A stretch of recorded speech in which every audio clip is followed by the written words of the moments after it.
A través del velo. De Arthur Conan Doyle.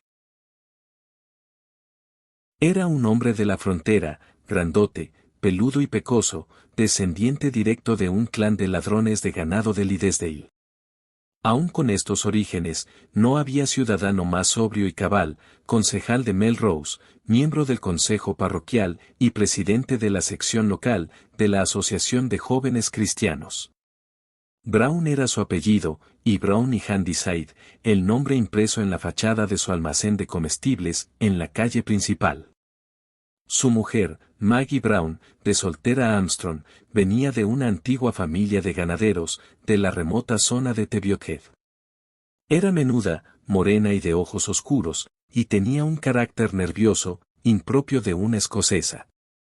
No había mayor contraste que el de aquel pelirrojo grandullón y su mujer, menuda y morena, aun cuando los dos venían de la misma tierra, desde tiempos inmemoriales.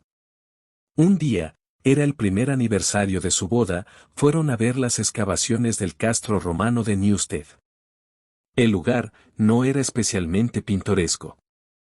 A partir de la orilla norte del Tweed, justo donde el río forma un meandro, se extiende una suave pendiente de tierras de cultivo, atravesadas por las zanjas abiertas por los excavadores, en las que aparecen algunas piedras, restos visibles, de lo que fueron los cimientos de las antiguas murallas. El asentamiento debió de ser enorme, viendo que el campamento abarcaba 20 hectáreas, y la fortaleza 6. Pero todo el mundo se había esforzado para facilitarles la visita, porque el señor Brown conocía al agricultor, que era el dueño de las tierras. Con él, como guía, pasaron una larga tarde de verano, recorriendo las trincheras, los fosos, las murallas, y los variopintos objetos, que esperaban el momento de su traslado, al Museo de Antigüedades de Edimburgo. Ese mismo día, habían desenterrado la hebilla de un cinturón de mujer, y el agricultor estaba disertando sobre la pieza, cuando reparó en la cara de la señora Brown. «Esta buena mujer está cansada», dijo. «Igual quieren descansar un poco, antes de seguir». Brown miró a su mujer. Era cierto que estaba muy pálida. Y tenía un brillo extraño en los ojos oscuros. Preocupado, le preguntó: «¿Qué tienes, Maggie?» «Te estoy cansando. Creo que ya va siendo hora de volver». No, John, sigamos», contestó la mujer. «Esto es maravilloso. Es como un mundo encantado. Me resulta todo muy cercano y familiar». «¿Cuánto tiempo estuvieron aquí los romanos, señor Cunningham?» «Bastante, señora. Por cómo están los fosos de residuos de la cocina, se adivina que debieron de tardar mucho tiempo en llenarlos». «¿Y por qué se marcharon?» «Bueno, todo indica que se fueron, porque no les quedó más remedio. En los alrededores estaban hartos de ellos, así que un día, vinieron a quemar el poblado, y arrasaron con todo. En las piedras se ven las marcas del fuego». La señora Brown se estremeció ligeramente. «Fue una noche brutal, una noche aterradora», dijo. «Esa noche, el cielo debió de ponerse rojo, y también estas piedras grises, se pondrían rojas». «Sí, creo que se pusieron rojas», asintió su marido. «Es raro, Maggie, y no sé si habrá sido por lo que has dicho, pero me parece estar viendo lo que pasó, como si lo tuviera delante». La luz brillaba en el agua. «Sí, la luz brillaba en el agua», repuso ella, como en un trance. «Y el humo te atragantaba. Y los salvajes aullaban a coro». El agricultor se echó a reír. «Esta señora podría escribir una historia sobre el castro», dijo. «Le he enseñado este sitio a mucha gente, pero nadie lo ha expresado nunca tan claro como ella. Hay quien tiene ese don». Habían ido paseando por el borde de la excavación, y a su derecha se abría un agujero. «Ese agujero mide 4 metros de profundidad», dijo el agricultor. «¿Qué dirían que sacamos del fondo?» «Pues el esqueleto de un hombre, con una lanza al lado. Yo creo que la estaba empuñando cuando murió». «Pero, ¿cómo puede un hombre con una lanza hacer un hoyo de 4 metros?» No es que estuviera enterrado ahí, porque los romanos incineraban los cadáveres. ¿Qué explicación se le ocurre, señora? Se escondió para huir de los salvajes, respondió Maggie de inmediato. Pues es muy probable, asintió el señor Cunningham, ni los profesores de Edimburgo podrían dar una respuesta mejor. Ojalá la tuviéramos a usted siempre aquí, para sacarnos de dudas tan fácilmente. Miren, este altar lo encontramos la semana pasada. Lleva una inscripción. Me han dicho que es latina y que significa que los hombres de este poblado daban gracias a Dios por su seguridad. Examinaron la piedra vieja y erosionada. En la parte de arriba había dos letras grandes y muy marcadas, VV. ¿Qué quiere decir, VV? Preguntó el señor Brown. Nadie lo sabe, contestó el guía. Valeria Victrix, dijo la señora Brown en voz baja. Se había puesto aún más pálida, y tenía la mirada perdida en la distancia, como quien busca algo, en la penumbra de los abovedados pasillos de los siglos. ¿Qué pasa?, preguntó su marido con impaciencia. Ella lo miró, como si acabara de despertar de un sueño. ¿De qué estábamos hablando?, dijo Maggie, desorientada. De estas letras, grabadas en la piedra, le contestó su marido. Seguramente, sería el nombre de la legión que levantó el altar, repuso ella. Sí, pero tú has dicho un nombre concreto. ¿De veras?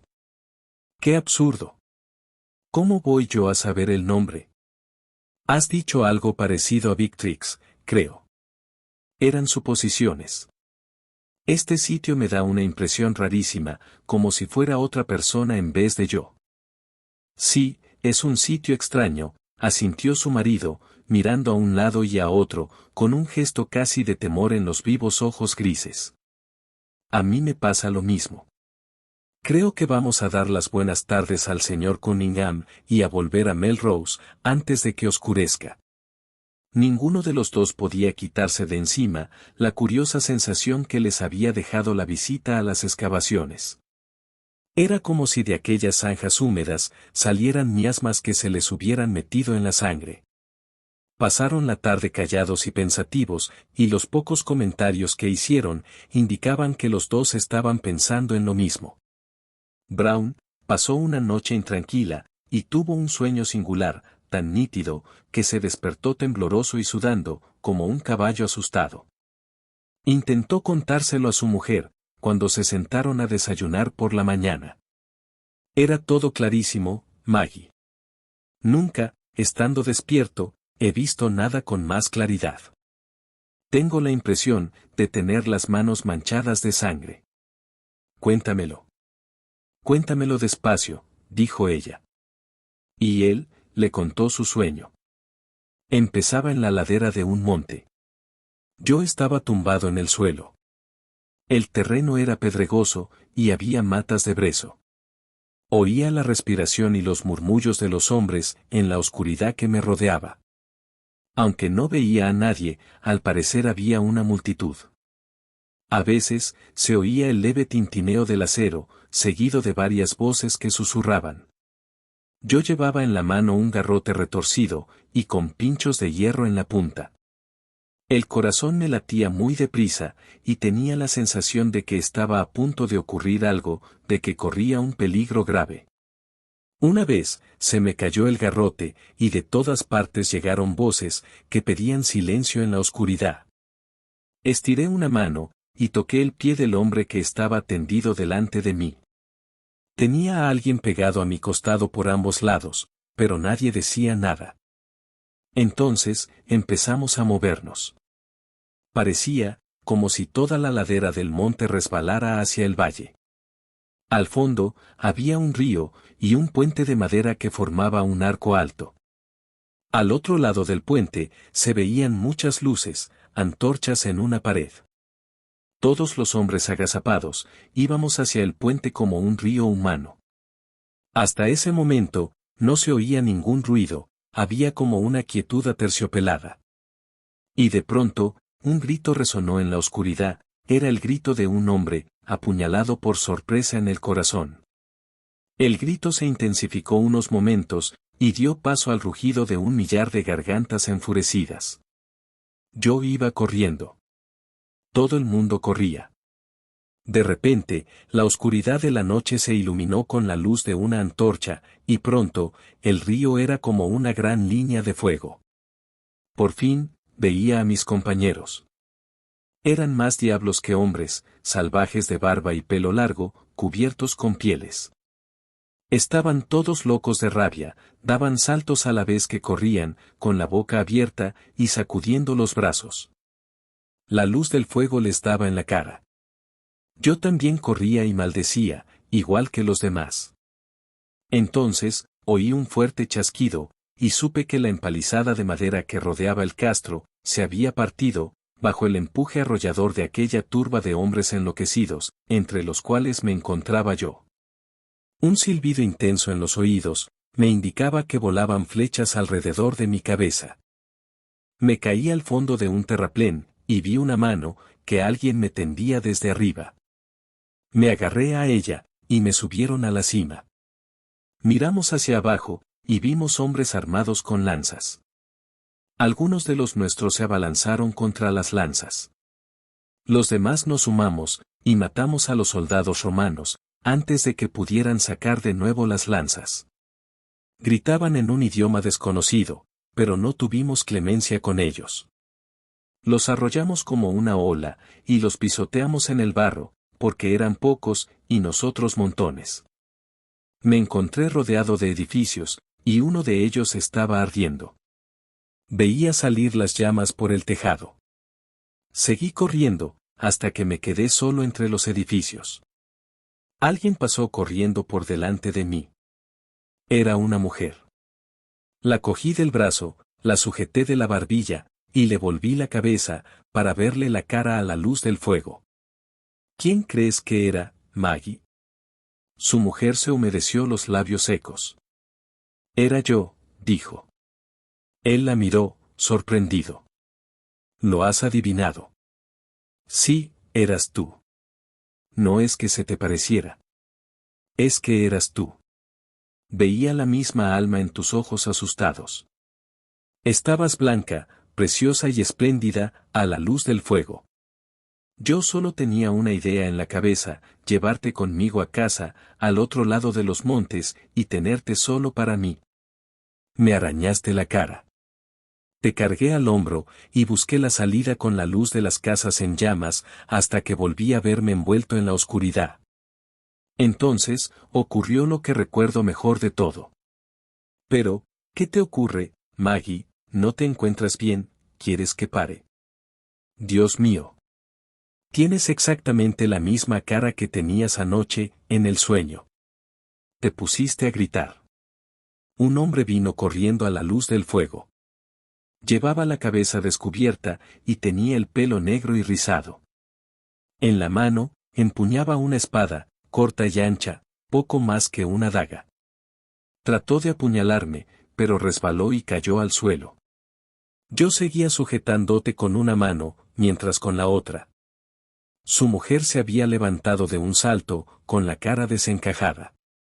Marcus. Gritó. Mi amado Marcus. Fuiste tú, salvaje. Tú le mataste. Y las tazas de té chocaron unas con otras, al caer Maggie inconsciente sobre la mesa. A lo largo de su vida conyugal, jamás hablaron de este extraño incidente. La cortina del pasado se había abierto unos instantes, para ofrecerles un desconcertante atisbo de una vida olvidada. Pero se cerró de nuevo, y ya nunca más se abrió. Siguen viviendo en su pequeño entorno, él en su tienda, ella en su casa, a pesar de que, desde esa tarde de verano, en las ruinas del castro romano, nuevos y más amplios horizontes, se habían dibujado vagamente a su alrededor. Fin. Gracias por ver este video. Por favor, no olvides suscribirte, darle a me gusta, compartirlo y dejar un comentario. Si te ha gustado este relato, puedes encontrar más en nuestro canal, Homo Lector.